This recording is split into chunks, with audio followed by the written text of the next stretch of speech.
दुपारचे 12 वाजलेत, पण अकोल्याच्या रस्त्यांवरून चालताना असं वाटतं की आपण रस्त्यावर नाही तर पेटलेल्या भट्टीत चालतोय. अंगाची लाही लाही होते, घसा कोरडा पडतो आणि समोरचा रस्ता उन्हाच्या झळांनी थरथरताना दिसतो. 26 एप्रिलला अकोल्याने 47 अंशाचा टप्पा गाठला आणि अख्ख्या देशाचं लक्ष अकोल्यावर आलं. नमस्कार, मी अँकर अजिंक्य आणि तुम्ही पाहताय RRC नेटवर्क. ही गोष्ट फक्त उन्हाची नाही तर एका मोठ्या संकटाची आहे. 2016 साल आठवतंय, जेव्हा लातूरला रेल्वेने पाणी पाठवावं लागलं होतं, तेव्हा कारणीभूत होता सुपर अल निनो.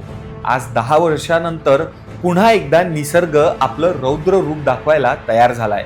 शास्त्रज्ञ सांगतात यंदा येतोय मेघा अल निनो.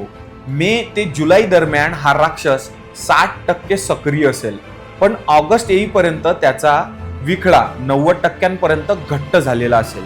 अकोला दरवर्षी तापतं. अकोलेकरांना उन्हाची सवय आहे असं आपण म्हणतो, पण विचार करा, जर हा पारा 47 वरून 50 वर गेला तर?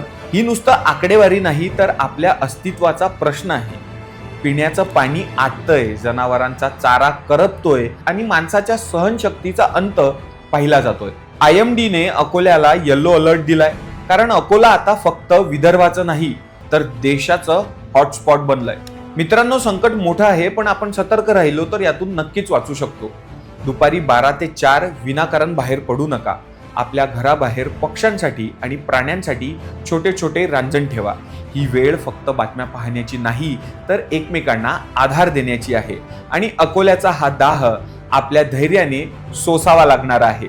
अशाच रिलायबल कॉन्टेंटसाठी RRC न्यूजच्या इंस्टाग्राम आणि फेसबुक पेजला नक्की फॉलो करा. तसेच आमच्या यूट्यूबला सबस्क्राईब करायला विसरू नका. पाहत रहा RRC नेटवर्क.